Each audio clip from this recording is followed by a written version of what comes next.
की ताकत के सामने सवाल कमजोर पड़ जाएं, तो आवाज बुलंद करनी पड़ती है। बोल कि लब आजाद है तेरे, मेरे साथ।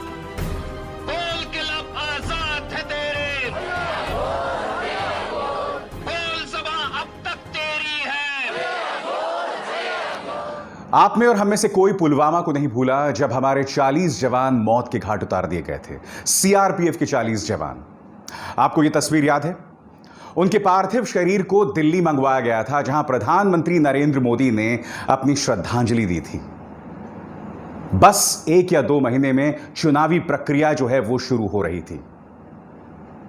मगर इस बार जब चीन के साथ संघर्ष में LAC पर हमारे 20 जवानों ने शहादत को अपने गले लगा लिया, क्या आपने देखा कि उनके पार्थिव शरीर को दिल्ली मंगवाया गया हो और मोदी सरकार के किसी मंत्री ने श्रद्धांजलि दी हो दिल्ली के अंदर?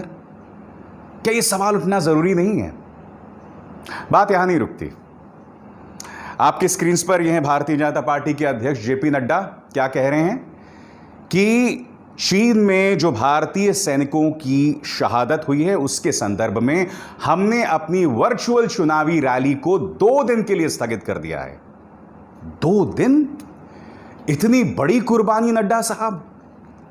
पहले तो मुझे यह बात समझ नहीं आई कि कोरोना संकट के बीचों बीच जिससे देश जूझ रहा है और वो संकट अभी थमा नहीं है, बद से बदतर होता जा रहा है, उसी वक्त आपने ये चुनावी रैलियों का सिलसिला शुरू कर दिया। ये तमाम चीजें नहीं होनी चाहिए थी, क्योंकि देखिए कोरोना संकट सामने है और अब तो चीन को लेकर पूरा देश दुखी है। चीन को लेकर, हमारे सैनिकों की शहादत को लेकर पूरा देश दुखी है।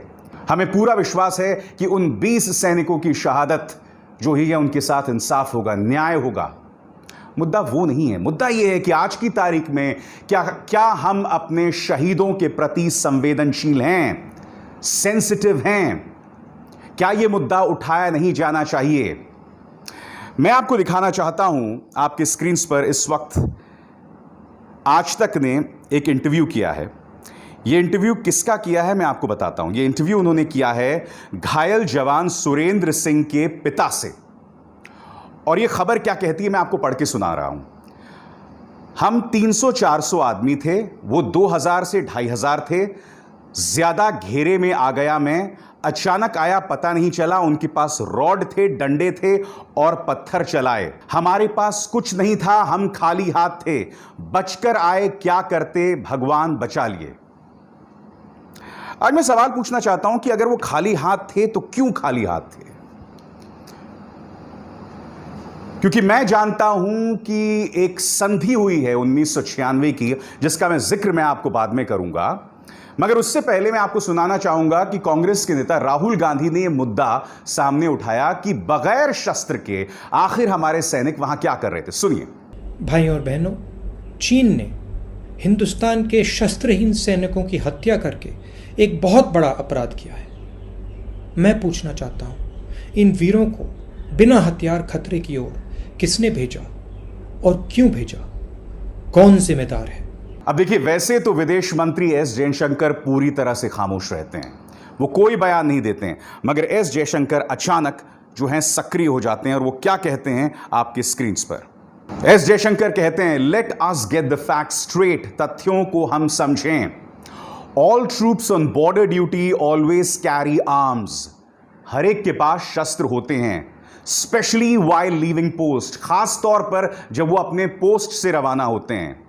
Those at Galwan on 15 June did so, यानी कि गालवान में जो हमारे सैनिक अपने पोस्ट को छोड़कर निकले थे उनके पास भी शस्त्र थे, ये विदेश मंत्री कह रहे हैं। लॉन्ग स्टैंडिंग प्रैक्टिस एज पर 1996 and 2005 agreements not to use firearms during face offs. यहां 2 चीजें उन्होंने कही। पहली बात की कि हमारे जो सैनिक थे उनके पास शस्त्र थे जो अपने पोस्ट को लेकर निकले थे। दूसरी बात यह उन्होंने कही कि 1996 को एक समझौता हुआ था कि LAC से 2 किलोमीटर पहले आप शस्त्रों का इस्तेमाल नहीं करेंगे।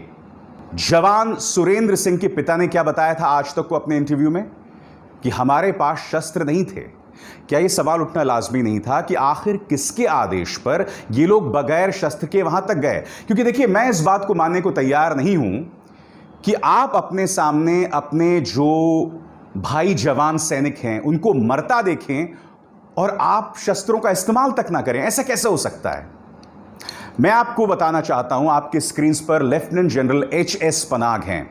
वो क्या बता रहे हैं कि जिस कानून का जिक्र एस जयशंकर कर रहे हैं कि आप एलएसी से 2 किलोमीटर शस्त्रों का इस्तेमाल नहीं कर सकते, वो बॉर्डर पर जब तकरार होती है उस वक्त लागू नहीं होता है। वो सिर्फ बॉर्डर मैनेजमेंट के लिए लागू होता है, तकरार के वक्त यह लागू नहीं होता है। वो यहां जिक्र कर रहे हैं आर्टिकल 6 का। वो आर्टिकल 6 क्या कहता है, अब मैं आपको पढ़ के सुनाना चाहता हूं।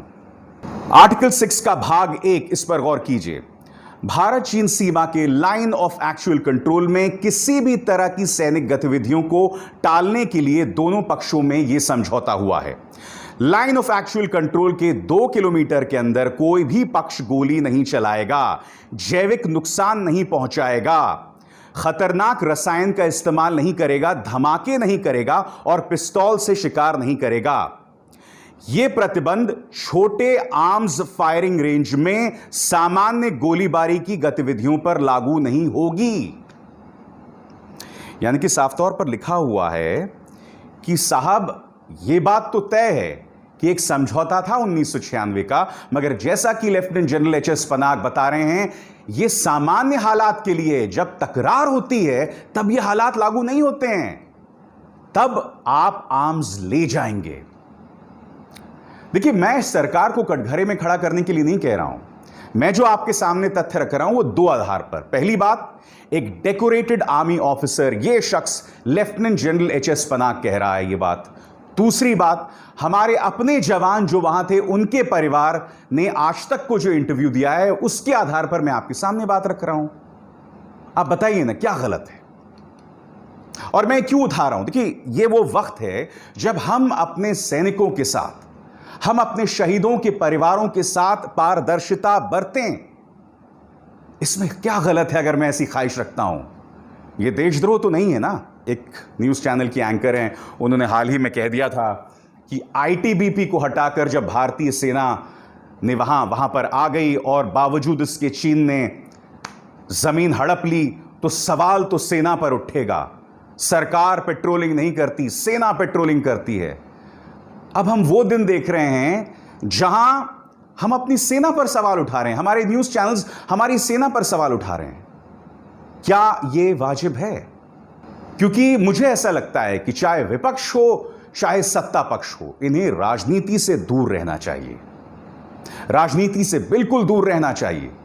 न्यूज़ चैनल्स को भी जिम्मेदारी भरा रवैये का परिचय देना चाहिए। और अगर आज की तारीख में यह मांग कर रहा हूं तो क्या कुछ गलत कर रहा हूं? क्या यह सवाल उठना लाजमी नहीं है?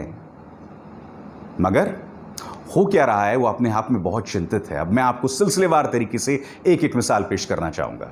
आपकी स्क्रीन पर यह खबर ऑल्ट न्यूज की, क्या आप जानते हैं इस खबर में क्या कहा गया है? इस खबर में यह कहा गया है कि टाइम्स नाउ के ये जो 2 एंकर्स हैं जिन्हें आप स्क्रीन पर देख रहे हैं इस खबर के जरिए, उन्होंने यह बतलाया कि किस तरह से भारत ने चीनी सैनिकों को मार दिया और उन्होंने बाकायदा पूरी लिस्ट पढ़ के सुनाई। अब इसमें खास बात यह है कि उन्होंने जिस लिस्ट को पढ़ा वो दरअसल व्हाट्सएप पर सर्कुलेट हो रहा था, वो सच नहीं था, व्हाट्सएप पे सर्कुलेट हो रहा था। और इसमें 2 सूत्रों की बात की गई थी, पहला ग्लोबल टाइम्स, दूसरा chinanews.com। और ग्लोबल टाइम्स ने भी इस खबर को कहीं पर भी प्रसारित नहीं किया, क्योंकि आप जानते हैं चाइना जो है पूरी तरह से, उसे जिस तरह का नुकसान हुआ है उस पर पूरी तरह से अंकुश लगाए हुए वो खबरें सामने नहीं आ रही है। नुकसान उनको भी हुआ है, मगर वो खबर पढ़ने के बाद न्यूज़ चैनल अंत में क्या कहता है, सिर्फ 2 मिनट के अंदर वो अपनी खबर से पलट गए। क्या कहा कि हो सकता है ये खबर झूठी हो। मुझे समझ नहीं आता कि आप लोगों ने किस तरह का मजाक जो है वो बना दिया है सैनिकों की शहादत के नाम पर। भारत और चीन में जिस तरह का संघर्ष चल रहा है उसके नाम पर। बात यहां नहीं रुकती। इनसे मिली रामदास अठावले साहब हैं, बहुत ही जिसे कहते हैं ना दिलचस्प सांसद हैं। वो क्या कह रहे हैं कि अब हमें चाइनीज फूड का बहिष्कार करना चाहिए।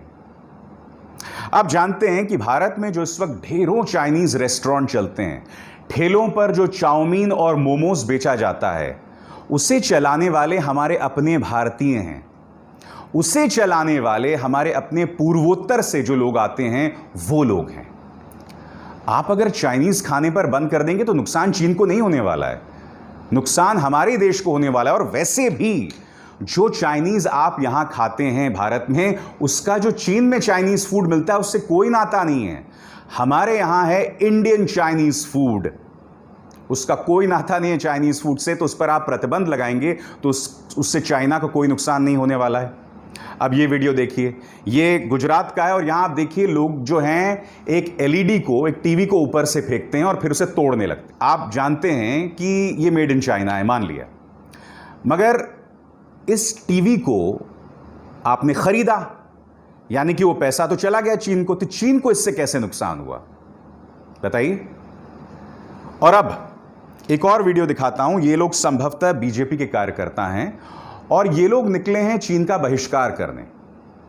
इनकी बात सुनिए, पहले मैं आपको बताना चाहता हूं, पहले इनका वीडियो सुनिए। ये हम लोग चाइना का विरोध कर रहे हैं। चाइना में जो घटना हुआ लद्दाख में, उसका विरोध में हम लोग ये रैली निकले हैं। और चाइना का जो प्रधानमंत्री है किंग जॉन, उसका हम लोग पुतला जलाएंगे और लोगों से आवेदन करते हैं कि चाइना का प्रोडक्ट यूज ना करें। तो सुना आपने, किम जोंग, चीन के प्रधानमंत्री किम जोंग उन, वो हैं उत्तर कोरिया के शासक। उनका कोई लेना देना नहीं है चीन के साथ। जिस शख्स को आपको टारगेट करना चाहिए उनका नाम है शी जिनपिंग। कौन शी जिनपिंग? जो भारत आए थे, प्रधानमंत्री नरेंद्र मोदी के साथ थे। तो जो मैं आपको बतलाने की कोशिश कर रहा हूं कि आप जाइए, आप प्रदर्शन कीजिए, मगर तथ्यों के साथ। बात यहां नहीं रखती। स्वदेशी जागरण मंच के ये नेता हैं, भारतीय जनता पार्टी से जुड़े हुए हैं, अश्विनी महाजन। वो अपने इस ट्वीट में बता रहे हैं कि किस तरह से हमें साथ मिला है, किसका? हमें साथ मिला है अमेरिकी राष्ट्रपति डोनाल्ड ट्रंप का। और ये ट्वीट क्या बतलाता है? Now it's time to stand against the China, just boycott China products and stand for your army. यानी कि अश्विनी महाजन ने उस बयान को रीट्वीट किया है जो कथित तौर पर अमेरिकी राष्ट्रपति डोनाल्ड ट्रंप ने कहा। मगर यह डोनाल्ड ट्रंप का अकाउंट नहीं है, यह किसी पैरोडी का अकाउंट है। जी हां, पैरोडी, यानी कि एक मजाक में बनाया हुआ एक ट्विटर अकाउंट। और स्वदेशी जागरण मंच के नेता इसे रीट्वीट कर रहे हैं। बात यहां नहीं रुकती। ये तमाम चीजें आपको अटपटी नहीं लगती? ये तमाम चीजों के जरिए हम करने की कोशिश क्या कर रहे हैं? मगर जैसे मैंने कहा, बात यहां नहीं रुकती, इस चीज पर भी गौर कीजिए। ये कोई केशुराज हैं, उन्होंने क्या ट्वीट किया है? इसमें दो तस्वीरें हैं, एक तरफ प्रधानमंत्री नरेंद्र मोदी की तस्वीर और दूसरी तरफ एक महिला है, एक भली महिला है, उनकी तस्वीर जो हाथ जोड़कर खड़ी हैं। वो क्या कह रहे हैं? Watching Narendra Modi ji live, he asked everyone to stand for our jawans for 2 minutes and look what happened. I don't know why this made me emotional because mom is not well at all. She can't even stand properly nowadays and this. यानी केशुराज जी क्या कह रहे हैं कि मेरी मां इतनी भावुक हो गई कि प्रधानमंत्री की अपील पर वो खड़ी हो गई। बहुत अच्छी बात है, मगर दिलचस्प बात यह कि जो बात केशुराज ने कही वही बात आप देख रहे हैं आशीष पांड्या ने कही। यानी कि आशीष पांड्या की मां की शक्ल भी बिल्कुल केशुराज जी की मां की शक्ल से मिलती है और हूबहू वही भाषा। क्या भाषा है? Watching Narendra Modi ji live, he asked everyone to stand up for our jawans for 2 minutes and look what happened. I don't know why this made me emotional because mom is not well at all. She can't even stand properly nowadays. वही बात, वही चीज। अब आगे देखिए प्रेरणा जी। प्रेरणा जी भी ने वही ट्वीट किया, वही माता जी, वही प्रधानमंत्री की शक्ल। मोहन सिंह है कोई, उन्होंने भी वही ट्वीट किया, वही माता जी। यानी कि सैनिकों की शहादत के मुद्दे पर भी संस्कारी आईटी सेल यहां पर भी खेल कर रहा है। अब यह तस्वीर देखिए जो आपकी स्क्रीन पर है। भारतीय जनता पार्टी के आईटी सेल का जो मुखिया अमित मालवीय इसके जरिए बताने की कोशिश कर रहा है कि 2008 में राहुल गांधी और उनकी बहन प्रियंका गांधी चाइना गए थे और चीन में जाकर उन्होंने मुलाकात की थी। यह खबर सरासर झूठ है। 2017 की यह तस्वीर है जिसमें ताज में एक डिनर का आयोजन किया था और इस डिनर में भारतीय जनता पार्टी के नेता सुरेश प्रभु भी गए थे। तो हर चीज पर झूठ बोलना, हर चीज पर सियासत करना, यह कहां तक सही है? हमें समझना पड़ेगा। देखिए, इन तमाम खबरों से नुकसान किसी और का नहीं होता है, नुकसान सच का होता है। और अफसोस की बात यह है कि पूरा मीडिया जो है वो कहीं ना कहीं इसमें शामिल है, प्रचार तंत्र इसमें शामिल है। मुझे नहीं लगता कि इससे पहले कभी ऐसा हुआ है जब हम किसी संकट का सामना कर रहे हों और नैतिक तौर पर, मानसिक तौर पर देश का इस कदर पतन हुआ हो। कोरोना संकट में हमें उस संकट के सामना करना चाहिए था, सरकार की कमियों पर उनसे सवाल करना चाहिए था, मगर हम क्या कर रहे थे? हम उस वक्त भी तबलीगी जमात के बहाने मुसलमानों को टारगेट कर रहे थे, या हमने उस मुद्दे पर भी बहुत ही गंदी और घटिया सियासत की थी। इस वक्त भी जब चीन को लेकर संकट चल रहा है तो सरकार की तरफ से जवाबदेही कुछ नहीं है। मतलब जिन चीजों को लेकर, जिनका सीधा ताल्लुक हमारे सैनिकों, हमारे शहीदों की अस्मिता के साथ है, उसको लेकर किसी तरह की कोई जवाबदेही नहीं। और अगर मैं इस तरह के मुद्दे उठाऊं या कुछ पत्रकार उस तरह के मुद्दे उठाएं, ये लेफ्टिनेंट जनरल H.S. पनाग जैसे डेकोरेटेड आर्मी ऑफिसर्स ये मुद्दा उठाएं, तो वो कोई बहुत बड़ी भूल, बहुत बड़ी गलती कर देते हैं। आप उन्हें देशद्रोही तक करार दे देंगे। क्या ये वाजिब है? सोचिएगा। बोल के लब आजाद है तेरे में बस इतना ही। मेरी आप सबसे अपील कि इस कार्यक्रम को ज्यादा से ज्यादा शेयर करें और सब्सक्राइब करें, बल्कि उस बेल आइकन को भी जरूर दबाएं ताकि जैसे ही मैं कोई शो करूं सीधे आपके फोन्स तक पहुंच जाए। नमस्कार।